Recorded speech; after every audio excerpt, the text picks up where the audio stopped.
Good morning. Good morning. How is everyone? I see some empty seats. People still on spring break.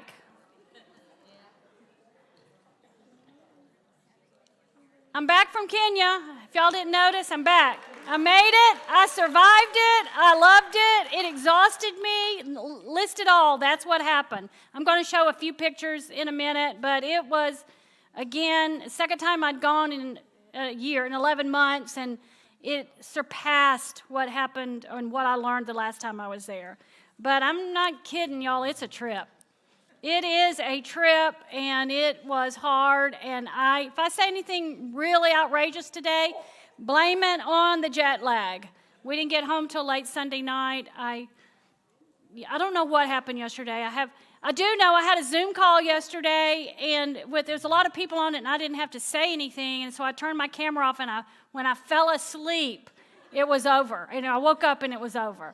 And I slept through the whole thing, like sitting straight up. But I got used to sitting up because I flew, I think 12 flights in the past week. I flew on 12 flights. But I want to show y'all some pictures in a minute. But let's make a few announcements. Where's Julie? Did you do the... Oh, Caleb, you're great.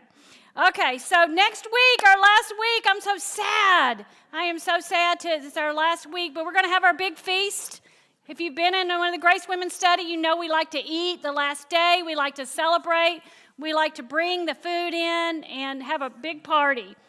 So what usually happens with this feast? What happens with the food? We have so much food that I could take it and feed hundreds and hundreds of people with it. So we don't want that to happen. So at your table, just say, hey, I'm going to bring this or I'm going to bring that. Not everyone needs to bring enough food to feed 12 people. Just bring a dish. We're not putting any parameters on it. It's going to be in the morning, so you can bring muffins or fruit or breakfast casserole or whatever you want to bring. But you don't need to bring so much food that somebody takes a tablespoon out of your casserole and then you take the rest of it home. But we're not going to do any sign up or anything like that. So bring whatever you want, but just bring it in smaller quantities. So if we don't have enough food, then it's on you. Okay. So this summer is coming, and we don't have a Grace Women's Bible study during the summer months. So we're going to have some ideas for you. We haven't fleshed them out yet. We don't know exactly what it's going to look like, but I highly encourage you to get together with your table, do a study, get together, go to lunch, find a book to read together, and it doesn't have to be with your table. It can be with any of the women in Grace Women. Just hang out if you want to. It's your choice. We may do some book clubs. We will see what happens with that. But I'm going to really encourage you to go to coffee, go to lunch, just whatever you want to do. And then let me know you're doing it, and we'll take pictures of it, and we'll put it on the Grace Women Facebook group. So how many of you went to the Hope of Heaven conference? How was it? Wonderful. Okay. You got a T-shirt? Oh, awesome. You have it on? Let's see it. Model it. Come up here and model your T-shirt. Kim Tomlin, people. Oh, she's coming up to model. Okay. Strut your stuff, girl. What you got? Okay. So it says... Oh, yeah. Stand in the light. Earth is short, heaven is long. Earth is short, heaven is long. I love that. I love it. It was wonderful. It was really great. What was your highlight? Well, being there with my Grace ladies, Oh, of good. course. Yes. But it was just wonderful to be, the Celebration Church, I think it was sold out. Oh, yeah. So it was hundreds of women, all praising God at the same time and learning about heaven. That's awesome. That's awesome. Thank you. That was great. Thanks, Kim.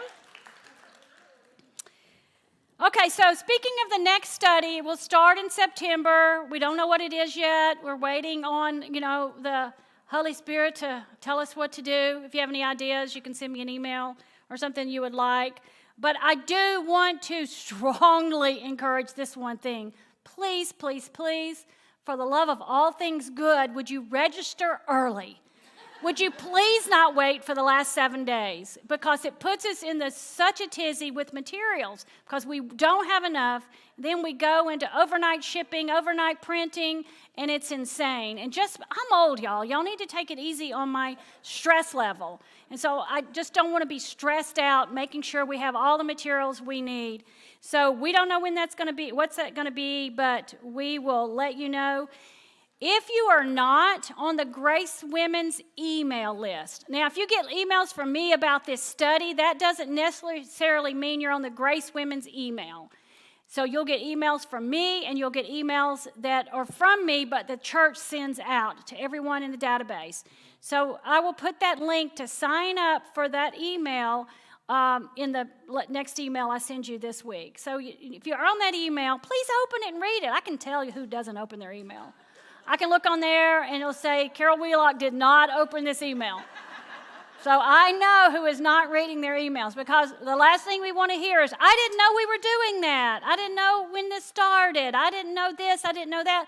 Everything you'll need to know is going to be in the church announcements. It's in the weekly announcements. It's in the little thing that scrolls on the screen at church. It's in you'll get an email from me. It's on the web page. Everything is there. So there's no excuse. There's no excuse to not knowing what's happening. And we're going to be adding some fun stuff to Grace Women next year. Okay. How many of you have been doing the heart work questions? Anybody? Okay. So in my spare time, I did some prompt journals. And all they are is just empty journals that say, out of my head into my heart, just like in your notebooks. And then there's some prompts for questions you can answer. So I am getting into Canva and uploading books and stuff like that. It's my new jam. So I made 4 of them, and you can, I'll send you the links. It's this one. They all say the same thing on the inside. It's the same prompts, but just different colors. This little purple flower, this one, this is not my favorite, but maybe yours, and then this one, which is my favorite. So it says Heart Work, a prompt journal from head to heart, and all it is prompts and journal pages for you to write in. So this is not a moneymaker thing, please know that.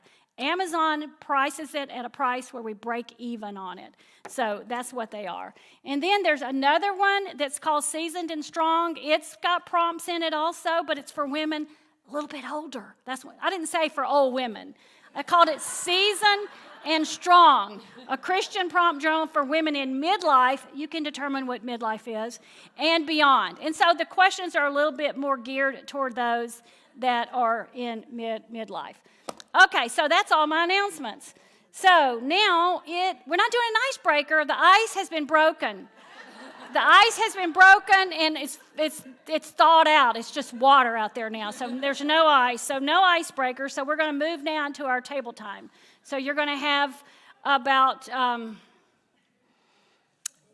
45 minutes for table time. So we will come back and bring it all together in about 45 minutes.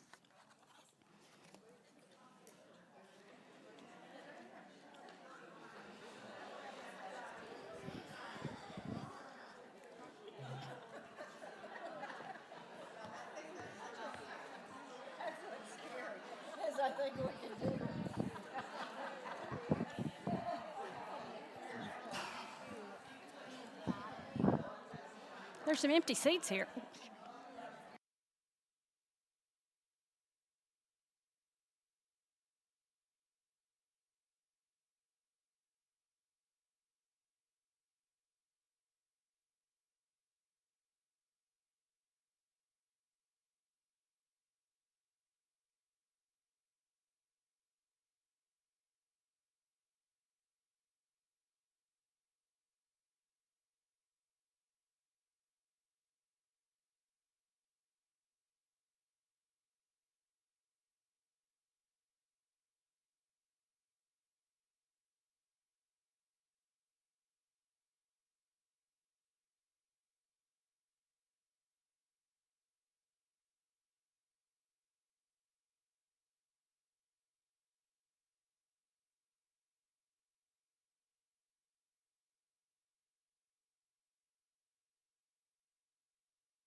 Okay. Time to wrap up the discussion. Move this up.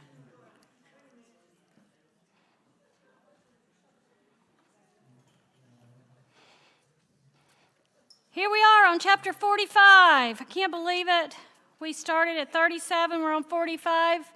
I wanted to show y'all a few of my Kenya pics. Y'all want to see them? I knew you would. I was hoping so.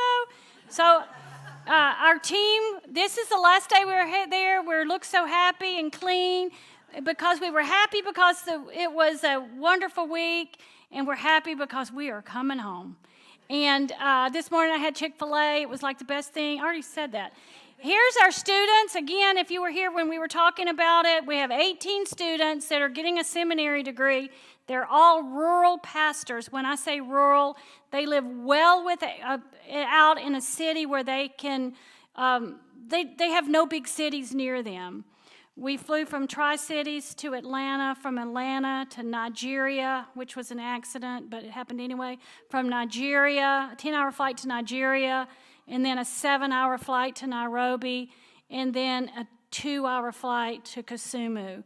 So that was all in one trip. So that's how long it takes to get to them. And then a 2-hour ride in a van to get to Siaya, Sega, Kenya. So these are the students, and 18 of them. 5 women, the rest were men, and I love all of them. I brought all of them home in my heart. It's the same students we had last time. What we did is we taught, each of us taught 5 times, and the students sat in that room. No American that I know would do this, but they sat in that room from 7 a.m. to 5 p.m.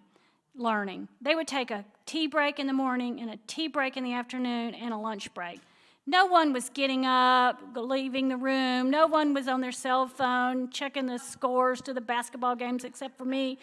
And so they sat there. They want to learn. These students, it's so humbling to see their desire to learn and grow. And this course was called the Christian Life. So it was the basics of the Christian life, and it was so much fun to teach.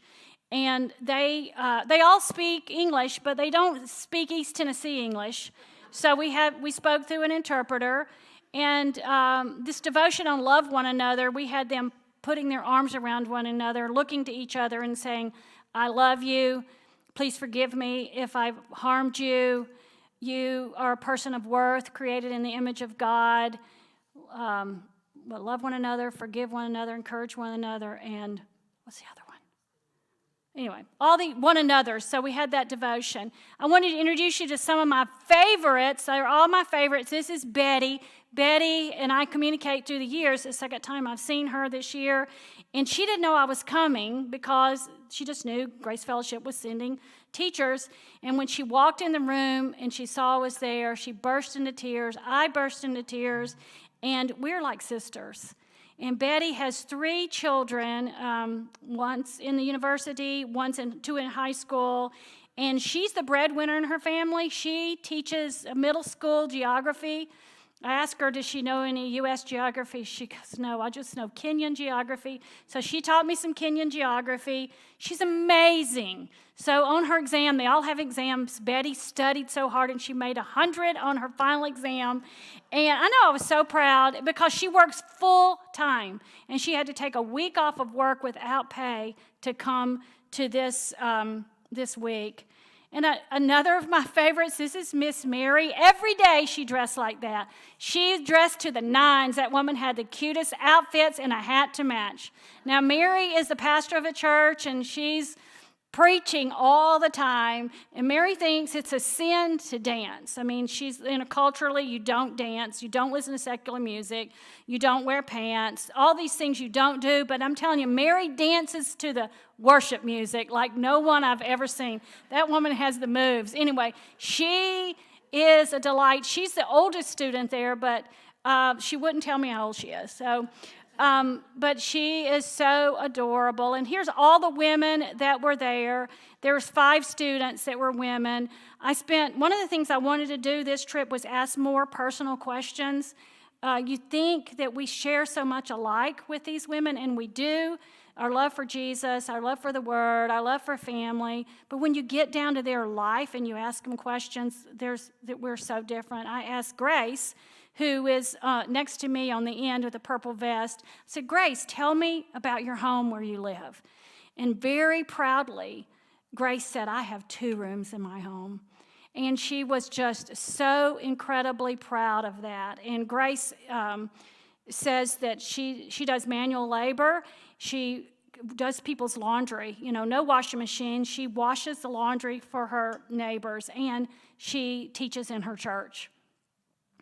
And then one of my favorite men students, this is Daniel. Isn't he a doll? So Daniel, he looks so young, but he has, I can't remember if it's 7 or 8 children.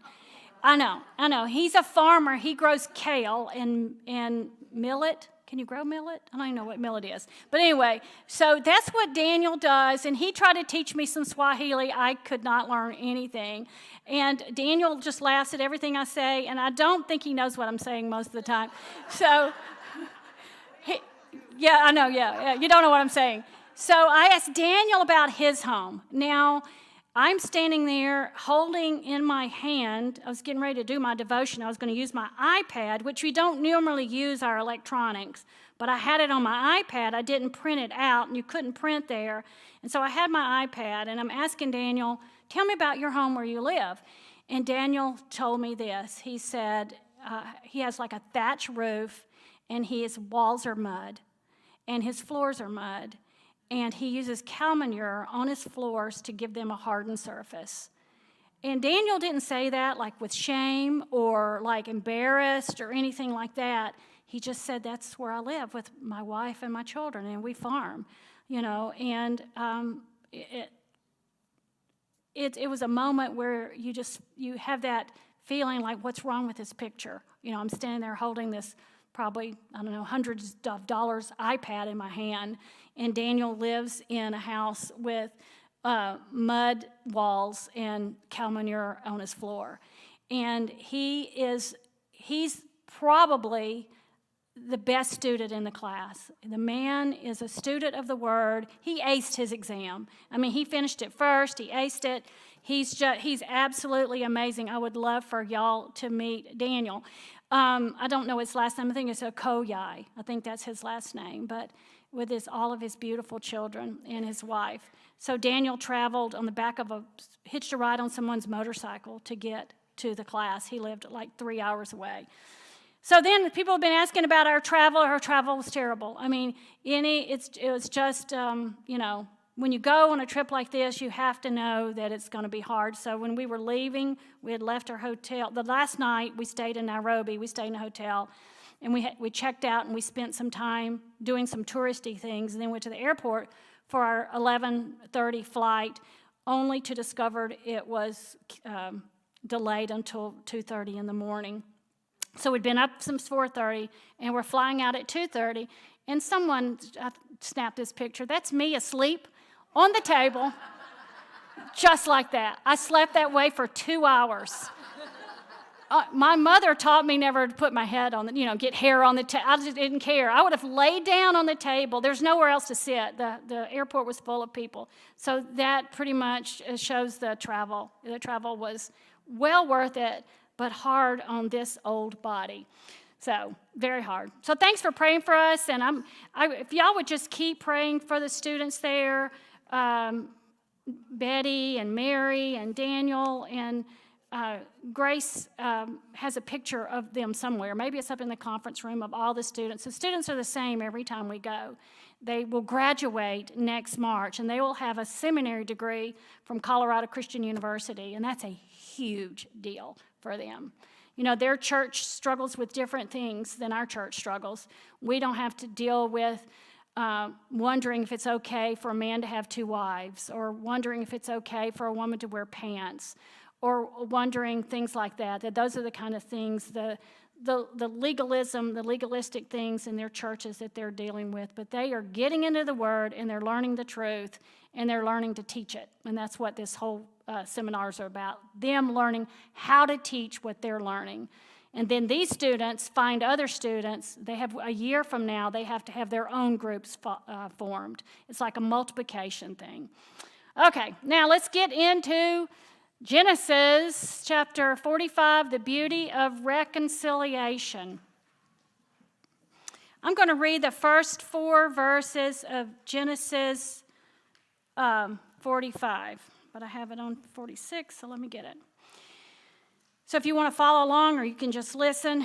Then Joseph could not control himself before all that stood by him. He cried, "Make everyone go out from me." So no one stayed with him when Joseph made himself known to his brothers. And he wept aloud so that the Egyptians heard it and the household of Pharaoh heard it. And Joseph said to his brothers, "I am Joseph. Is my father still alive?" But his brothers could not answer him, for they were dismayed at his presence. So Joseph said to his brothers, "Come near to me, please." And they came near, and he said to them, "I am your brother Joseph, whom you sold into slavery. And now do not be distressed or angry with yourselves because you sold me here, for God sent me before you to preserve life." Have you ever had that moment when you saw something so unexpected your mind couldn't process it right away? You know, maybe you ran into someone you thought you knew, but it was out of context. Maybe you didn't expect to see them where you saw them. Maybe you were in another state, you were in the airport, you were at a restaurant, and suddenly someone walks up to you and says, "Hi, Mel," and you're like, "Wait, should I know them? I know them." You look at them and you go, "Wait, this can't be right. They can't be standing here." Your brain keeps trying to fit what you're seeing into what you expected to see. For a moment, you just stare at them because your mind doesn't catch up with reality. And that's what's happening with Joseph and his brothers at this moment. You know, in previous chapters, we learned that the brothers had been standing before the most powerful man in Egypt, and they thought they were speaking to someone else. They had been speaking through an interpreter. They had no idea, never in their wildest dreams thought it was their brother, because they thought he was long gone and that he had died. You know, they had bowed before this man. They had spoken through an interpreter to him, and they believed he was a completely different person. And then suddenly, the man in front of them says, "Hey, I'm Joseph." You know, and that was the first step of reconciliation of Joseph and his brothers when he said, "I am Joseph."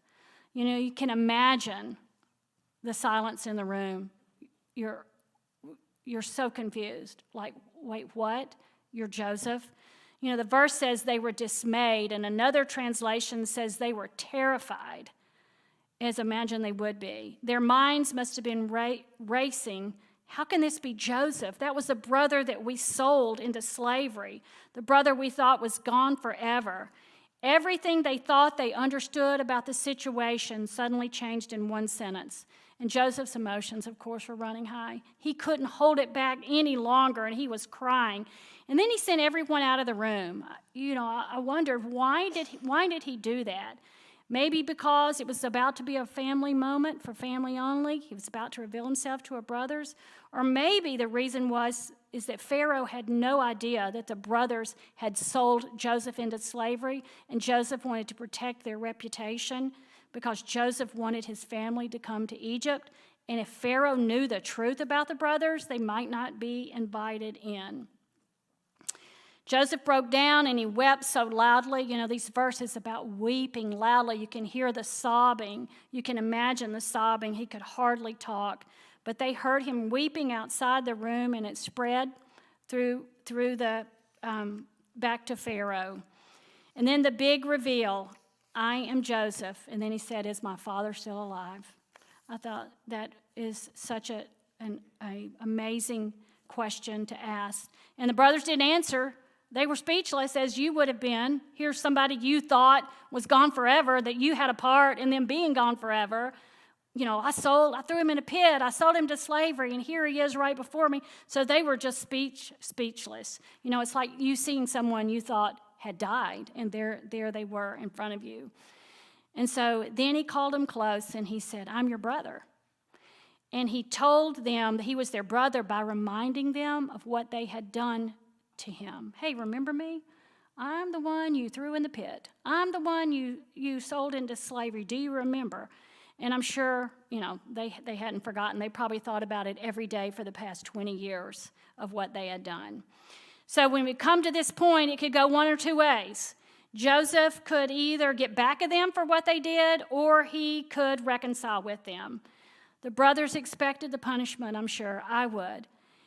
But Joseph chooses the reconciliation. And this entire chapter is about reconciliation.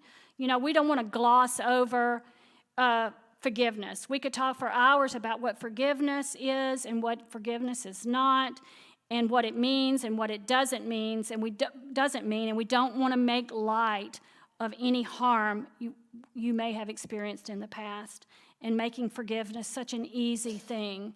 It's not. But we want to look to see how Joseph dealt with it and what we might learn in the process.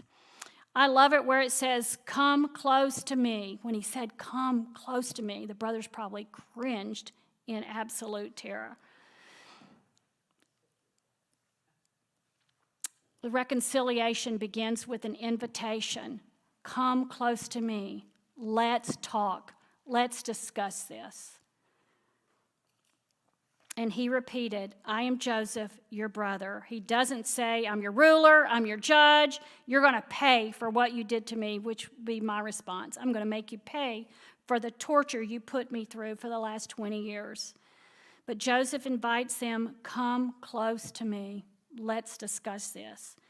Reconciliation always begins with invitation, not accusation.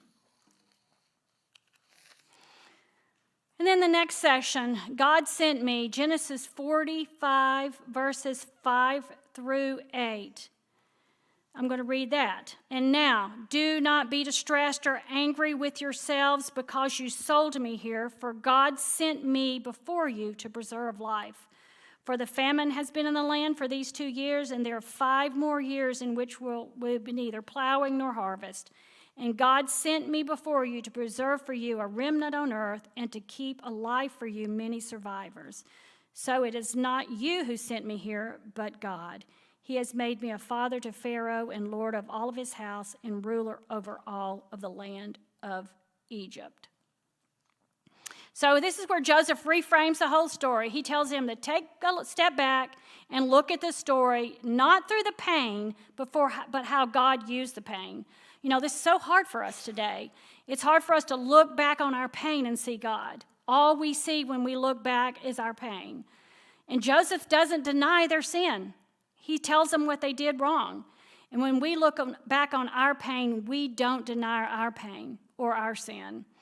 But Joseph interprets the story through God's sovereignty. Can we look back on our pain and see God's sovereignty?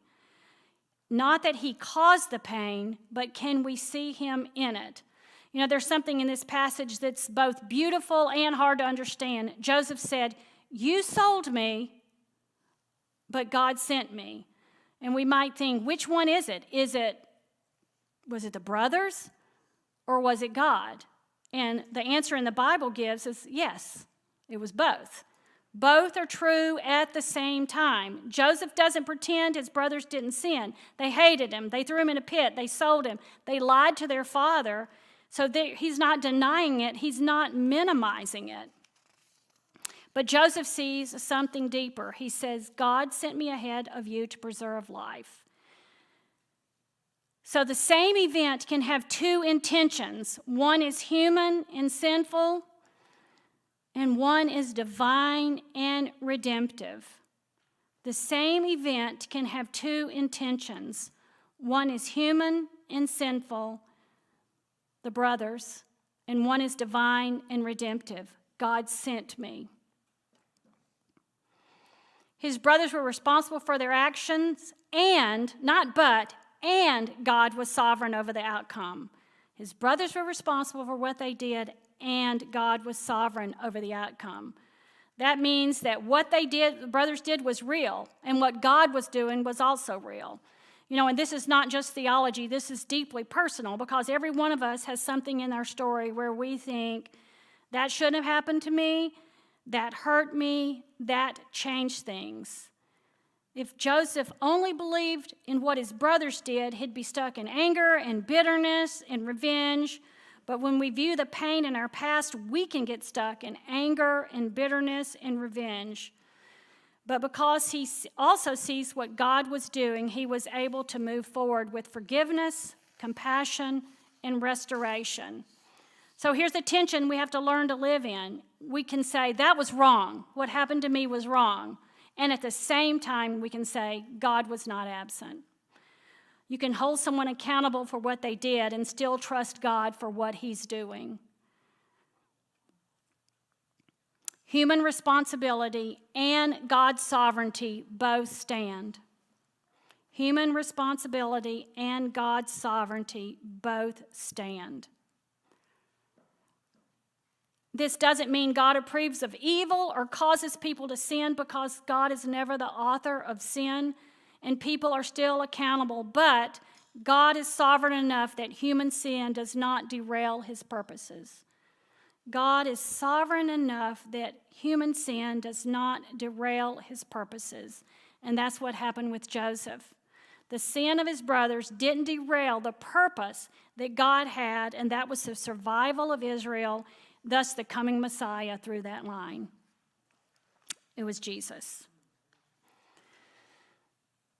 So consider, where do I still only see what someone did to me? What would it look like not to excuse it, but to ask, where might God have been at work? Where do I still only see what someone did to me? What would it look like not to excuse it, but to ask, where might God have been at work?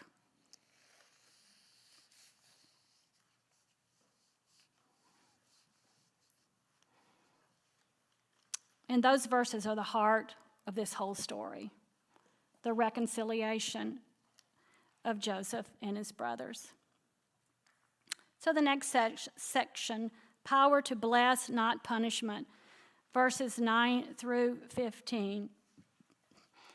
So the brothers still hadn't spoken. They're standing there, they're in shock. Their brother was alive. They threw him in the pit. They sold him to slavery for 20 years. They thought their brother was dead. And their brains were probably working on overtime, thinking, what's going to happen next? And Joseph was crying and wailing and saying, I am your brother. Is my father still alive? And now he begins to give them instructions to go back and tell their father what happened. Tell their father that Joseph was alive and he was a master over all the land in Egypt. He told them to go back, bring everything you have, and I will take care of you, because the famine's coming. And the famine was already there, and it's going to last several more years, so come and I will help you survive the famine. So Joseph has absolute power. He could choose condemnation or he could choose restoration. He provides and he offers provision, protection, and position, and he uses his power, those powers, to restore his relationships. He doesn't settle the score. He uses the power that he has to give them provision, protection, and position. He wanted to restore the relationships and not settle scores. So true forgiveness is not just words. It moves us toward a reconnection. True forgiveness is grace and truth. This is what he could have done. He could have punished, he could have shamed, and he could have controlled. Isn't that what we want to do when we've been wrong? We want to punish, we want to shame, we want to control. But what he does is bless, provide, and reconcile. When God heals your wounds, he changes how you use your power. When God heals your wounds, he changes how you use your power over those who have wronged you. You have the power for punish, shame, and control. You can use that power to bless, provide, and reconcile. In what area of your life are you using blessing and reconciliation over punishment and shame, which is our normal human tendency? In what area of your life are you using blessing and reconciliation over punishment and shame? Forgiveness is costly, but it breaks the power of the past. Forgiveness is costly, but it breaks the power of the past. Now let's look at the last section. Next to the last section, Pharaoh joins the restoration story, 16 through 20. So I'm going to read that. When the report was heard in Pharaoh's house, Joseph's brothers have come, it pleased Pharaoh and his servants. And Pharaoh said to Joseph, say to your brothers, do this, load your beasts and go back to the land of Canaan, and take your father and your households and come to me, and I will give you the best land of Egypt, and you shall eat the fat of the land. And you, Joseph, are commanded to say, do this, take wagons from the land of Egypt for your little ones and for your wives, and bring your father, and come. Have no concern for your goods, for the best of all the land is here for you in Egypt. So Pharaoh's delighted that Joseph's family is coming. Pharaoh knows that Joseph was the one who predicted the famine in the dream, and he's the one who's protected all of Egypt by using the brains that God gave him to have a plan so the Egyptians are not going to starve to death in the famine. And he's so grateful to Joseph, and he repays him by bringing Joseph's family there and providing for him. Pharaoh affirms Joseph, provides the resources, and invites the family into abundance. And Pharaoh is a pagan king, and God is using him as a vehicle for blessing. God can restore what grief was stolen and breathe new hope into our weary hearts. For some reason, my PowerPoint, the rest of the PowerPoint is gone. It's not there. I'll find it, though.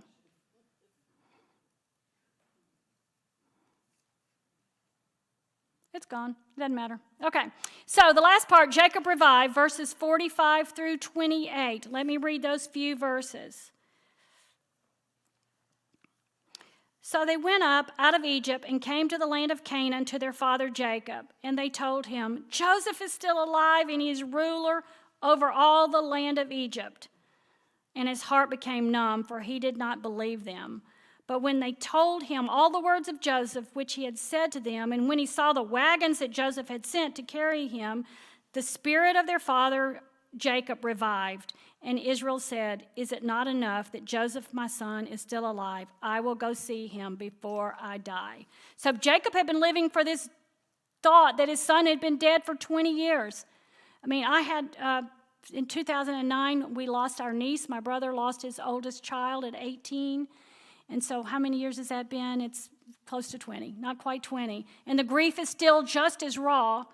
You know, time does not heal all wounds. Time does not make things better.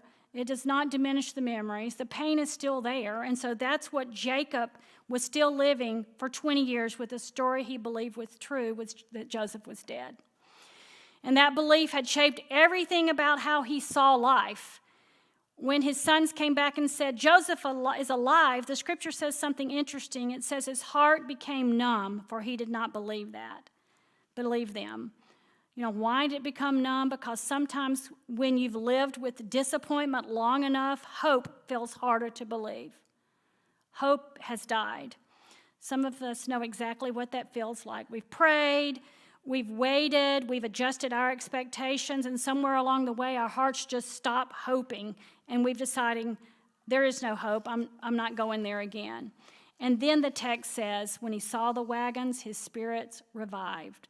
You know, Joseph didn't just send words, hey, come. He sent evidence. And when Jacob saw the evidence, something had been shut down for years came back to life. His heart was revived.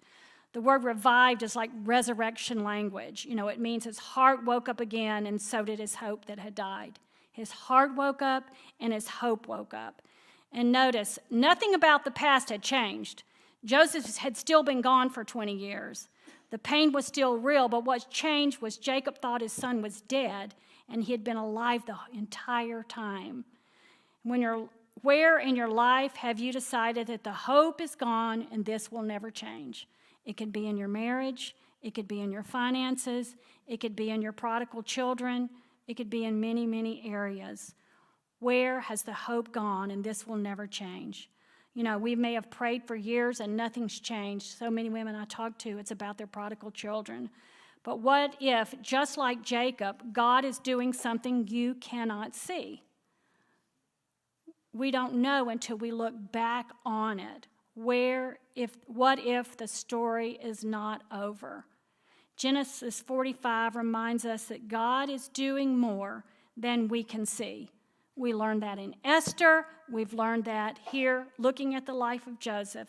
Even in the parts of our story that feel confusing and so painful, he is still at work, redeeming, restoring, and moving things forward.